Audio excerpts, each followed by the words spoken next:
Bonjour à toutes et à tous et bienvenue dans cette nouvelle vidéo, nouveau retour de lecture. Et ici, il s'agit de L'étrange traversée du Saardam de Stuart Turton et traduit de l'anglais par Fabrice Pointeau. Et je vais vous faire immédiatement lire la quatrième de couverture. Donc comme d'hab, je la fais apparaître. Par magie, je l'agrandis et en 1634, le Saardam quitte les Indes néerlandaises pour Amsterdam. À son bord, le gouverneur de l'île de Batavia, sa femme et sa fille. Au fond de la cale, un prisonnier, le célèbre détective Samuel Pepys, victime d'une sombre affaire. Alors que la traversée s'avère difficile et périlleuse, les voyageurs doivent faire face à d'étranges événements. Un symbole en lettres de sang apparaît sur la grand-voile. Une voix terrifiante se fait entendre dans la nuit et bientôt on retrouve un cadavre dans une cabine fermée de l'intérieur. Le bateau serait-il hanté? Ses occupants maudits? Aucune explication rationnelle ne semble possible. Et l'enquête s'avère particulièrement délicate, entre les superstitions des uns et les secrets des autres. Je le laisse quelques secondes. Faites pause, je rapetisse et je le fais disparaître. Pouf pouf, voilà. Alors, dans L'étrange traversée du Saardam, ah oui, parce que le titre, j'ai une question pour les éditions Sonatine. Donc oui, ce roman est sorti aux éditions Sonatine. Pourquoi L'étrange traversée du Saardam comme nom, quand le titre en anglais c'est The Devil and the Dark Water? Le démon et l'eau noire, tu vois. Ils auraient peut-être pu trouver un titre dans ce genre-là plutôt que L'étrange traversée du Saardam. Je sais pas, ça colle évidemment avec l'histoire, mais est-ce qu'ils auraient pas pu prendre quelque chose qui colle un peu plus avec le nom original que lui a donné l'auteur, plutôt que de prendre quelque chose de si différent? Vraie question que je me pose, et si jamais les éditions Sonatine, quelqu'un des éditions Sonatine regarde la vidéo, par hasard, j'aimerais une petite réponse en commentaire si c'est possible. Alors ici, il y a beaucoup de points communs avec les 7 morts d'Evelyn Hardcastle, je trouve. Déjà, c'est un huis clos, donc parce qu'ils sont enfermés sur un bateau en pleine mer. Il y a une touche de fantastique, mais pas trop. Voilà, c'est juste ce qu'il faut, c'est la petite touche. C'est pas un univers fantastique, c'est pas vraiment de la fantaisie, rien de tout ça, c'est une petite touche. Il y a un petit truc magique, un petit truc fantastique, et c'est tout. Il y a aussi les multiples intrigues dans l'intrigue principale. Tout le monde y va, comme je le dirais tout à l'heure, de sa petite magouille, ce qui fait qu'il y a plein de petites histoires, de petites intrigues dans la grosse finalement, et c'est tout ça qu'il va falloir démêler pour découvrir le vrai du faux et quelle est la vraie vérité. Et le suspense aussi, il y a du suspense jusqu'à la dernière page, donc on nous lâche vraiment que jusqu'à la fin, jusqu'à la dernière page, il y a des révélations. Il ne faut vraiment pas le lâcher avant la fin, avant la toute dernière page, parce que ça m'a fait pareil. Les 50 dernières pages, je me dis bon, c'est bon, on a la fin. Et en fait, dans les 10 dernières, ben non, en fait, on a la vraie fin. Les 50 dernières pages, c'était la fin évidente du déroulement, alors qu'en fait, non, non, la vérité est tout autre. Attendez, on vous la raconte. Et c'est ça la vraie fin. C'est le genre d'histoire qui vous tient jusqu'au bout, parce qu'il peut vraiment y avoir des révélations jusqu'à la toute fin. Alors, si je baisse les yeux un moment un peu trop pendant la vidéo, c'est parce que je regarde mes notes. J'ai mes petites notes sur mon téléphone. Avec les points principaux sur lesquels je veux revenir, c'est plus pratique. Donc, si je baisse les yeux, c'est pour les lire vite fait. Donc ça, j'en suis désolé si ça vous gêne. Le plan et description du bateau, ça je vais vous le montrer. Donc on a le livre. Donc oui, là, vous voyez sur l'image, au fait, il y a le bandeau. Le bandeau, ça me casse les couilles, ce genre de bandeau. Ça ne sert à rien. En plus, c'est un coût supplémentaire de papier, c'est un coût en argent pour l'auteur, enfin, pour l'auteur, c'est une horreur. Donc j'ai viré le bandeau, mais le bandeau ne m'apporte aucune satisfaction. Voilà. Donc on a le plan du bateau qui est ici et qui est également dans les pages suivantes. Attendez, dans les premières pages, on a voilà le plan du bateau qui est ici. Et donc au début je trouvais ça super parce que on allait vraiment voir où sont les personnages quand, si on a un doute, on peut regarder un petit peu, suivre leurs mouvements. C'est vraiment un huis clos, l'histoire ne tient que là-dedans. Oula, mon image tourne à l'orange. Tant pis, ce sera comme ça. Et donc voilà, c'est très cool. Sauf que j'ai eu enfin pas un bémol, mais à certains moments dans l'histoire, c'était machin se dirige vers tel endroit du bateau. Du coup, à un moment, j'ai un endroit que j'avais peut-être oublié à un moment, ça me disait rien. Je regarde sur le plan, et ben c'était pas marqué. C'était pas marqué. Et j'étais là, bon, ça y est, je suis perdu. En fait, j'ai très très vite été perdu, même avec le plan. Il y a certains endroits qui ne sont pas marqués. Je me suis dit, Kezako, où qu'il est, où qu'il est, machin, où qu'il est, je ne sais pas. Donc, je savais globalement, très globalement, où, quel perso était où. Très très globalement, ce qui m'a à peu près suffi. Après, j'y connais rien en bateau, mais vraiment rien. Je suis une bille dans tout ce qui est l'univers marin et des bateaux et tout. Je n'y connais rien et ça ne m'intéresse pas. Mais bon, après, je suis pas idiot. Je sais comment à peu près constituer un bateau. J'ai été à l'école, bon, comme tout le monde, on va dire. Et donc ça m'a permis de suivre, mais certaines parties du bateau, j'étais c'est où, c'est pas marqué, monsieur, on peut recommencer. Mais bon, ça n'a pas été très gênant, disons que ça m'a un peu perturbé au début, mais j'ai vite lâché l'affaire. Par la suite, j'ai dit vas-y, oublie, c'est pas grave. C'est un endroit qui revient souvent. Je me suis dit bon, c'est pas gênant, on va dire que c'est sur la gauche du bateau ou sur la droite, on va dire que c'est dans telle zone et puis on va pas chercher à comprendre plus loin. Moi, ça m'a pas gêné. Je peux comprendre que ça en gêne certains qui veulent vraiment savoir dans le détail, mais bon, globalement, ça va. Ça m'a pas gêné par rapport à l'histoire. Ça m'a pas gêné pour suivre l'histoire plus que ça. Donc ici, on retrouve vraiment le même style d'écriture que dans les 7 morts d'Evelyn Hardcastle. Vous allez me dire, c'est normal, c'est le même auteur, espèce de con. Oui, mais je trouve que c'est quand même sacrément plus abouti dans l'étrange traversée du Sahardam. Donc voilà, un style très descriptif, très psychologique aussi. C'est très la description dans l'action. C'est extrêmement, ouais, je le redis, c'est très très très très très psychologique, très très très descriptif, mais dans le détail. Mais tout sert. C'est extrêmement descriptif, mais tout ce qui est décrit est indispensable et c'est très paradoxal du coup. Parce que dans un polar, normalement, il n'y a pas énormément de descriptions, on nous décrit que le principal.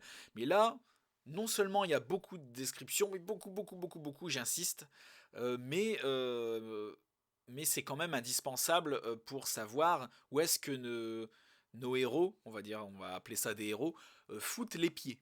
Vraiment. Mais c'est quand même plus fluide.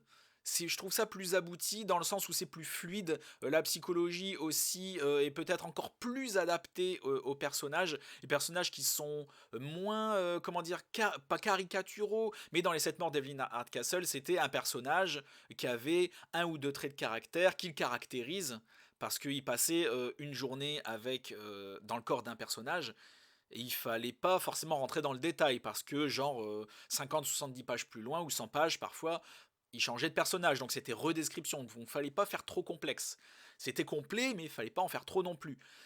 Mais ici, c'est c'est plus complexe, mais à la fois plus léger. La psychologie des personnages, leur façon de penser, leur façon d'être, c'est mieux foutu. C'est beaucoup plus complet, à la fois beaucoup plus fluide et plus léger. On les comprend beaucoup plus facilement, et ce parce que le personnage principal, donc, je sais pas comment on dit, moi je le disais Arendt Eyes, le lieutenant Arendt Eyes, je sais pas si je prononce bien. Donc si je ne le prononce pas bien, je m'en excuse. Donc la personne que nous suivons donc 90% du temps est un personnage extrêmement sensible, extrêmement humain. Et c'est pour ça qu'on peut avoir, c'est ce qui explique qu'on puisse avoir une description psychologique des personnages aussi détaillée parce que le mec est extrêmement sensible et donc repère la sensibilité des personnages et comment ils sont extrêmement facilement. Et je trouve ça extrêmement bien foutu et ça s'explique. On suit Arendt Eyes, le mec, j'allais dire hypersensible, hyper émotif, tellement il a vécu de choses dures et graves dans sa vie, et donc il repère comment sont les gens très très vite, et il les repère facilement, et il peut bien nous les décrire, et c'est très cool. C'est vraiment très bien, l'écriture, et c'est largement amélioré, je trouve. point suivant, malgré les 575 pages, on ne s'ennuie pas. Il n'y a pas de moment de flottement comme il pouvait y avoir dans les 7 morts d'Evelyn Hardcastle, parce qu'il y avait énormément d'éléments à retenir, énormément de choses à retenir, de personnages, d'indices et tout, pour pouvoir bien se caler la journée dans notre tête, pour pouvoir bien savoir où il en est dans la journée par rapport au personnage précédent et tout. Là non, là ça va, il y a de l'action tout le temps, il y a toujours un mystère à découvrir, des mini-mystères à découvrir tout le temps. On ne s'ennuie pas une seule seconde, ça bouge dans le bateau de droite, de gauche, de qui a fait quoi, allez hop, dès qu'un mystère est résolu, il y en a un encore plus gros qui déboule et qui doit être résolu si on veut avancer dans ce fameux mystère du Sardam. Et puis voilà, donc on est vraiment tenu en haleine, plus ou moins, pendant tout le roman, on ne s'ennuie pas. Et pourtant, il fait presque 600 pages. Les personnages, donc comme Aren't Eyes que j'ai mentionné juste avant, sont vraiment tous très attachants. Ils sont tous différents, mais pas, comme je disais, pas caricaturaux, et on s'y attache beaucoup plus facilement. On le veut, en tout cas pour ceux, pour les héros, pour les gentils, on veut qu'il leur arrive rien.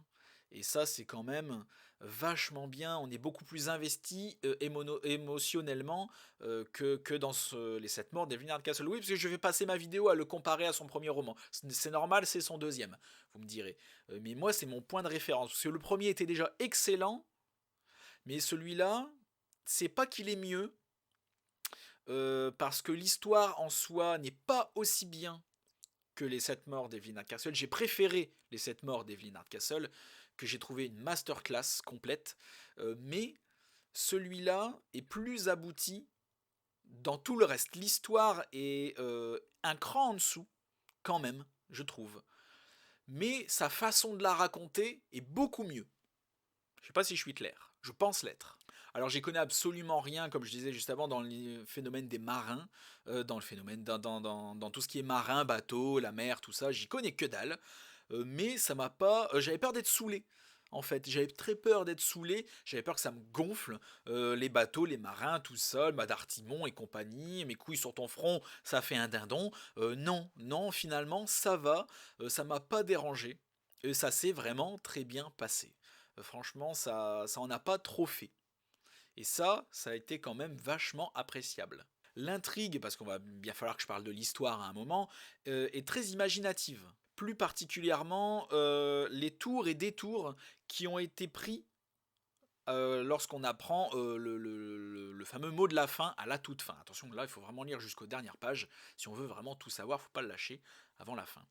Donc les tours et les détours qui ont été pris pendant l'histoire, c'est complexe, c'est tordu, c'est comme on aime, mais tout s'explique, tout est logique, mais c'est quand même fucking tordu.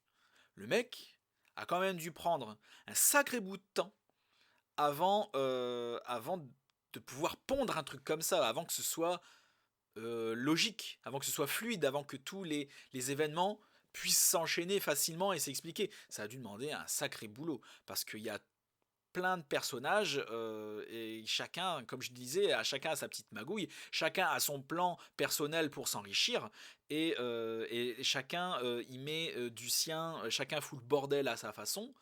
On pense que ça fait partie de l'histoire principale alors que non, il faut démêler tout ce bordel, et ouais, c'est le mot, c'est le bordel, mais c'est un sacré beau bordel qu'on a envie de voir démêler. C'est extrêmement jouissif quand on a le fameux mot de la fin. On se dit, ah, alors c'était ça, lui qui a fait ça, qui... Bon, faut quand même suivre un peu, mais franchement, c'était vraiment top. Dans celui-là, il n'y a aucune raison de décrocher. Comme je le disais, il n'y a absolument aucune raison de décrocher. Il n'y a que de l'action. C'était vraiment top. C'est mon en bref, finalement. En bref, c'est que c'est cool. Aucune raison de décrocher. C'est une histoire, à mon sens, ce n'est que mon avis, moins intéressante, moins prenante que les 7 morts d'Evelyn Hardcastle, mais beaucoup mieux écrite. La psychologie est meilleure, les descriptions sont meilleures, la façon d'écrire est meilleure, l'histoire est mieux racontée. C'est vraiment top. De l'action tout le temps, des intrigues tout le temps, de la magouille, des choses intéressantes tout le temps. On a un démon, on a plein de choses, le petit côté fantastique avec le démon qui est là, mais il en fait pas trop. C'est vraiment du très bon taf, c'est très plaisant, c'est top. C'est un bébé, un beau bébé, je vous le remontre, de 575 pages à lire, hein, sans compter le petit mot de la fin qui nous met. C'était vraiment cool. Et j'ai hâte de lire son troisième.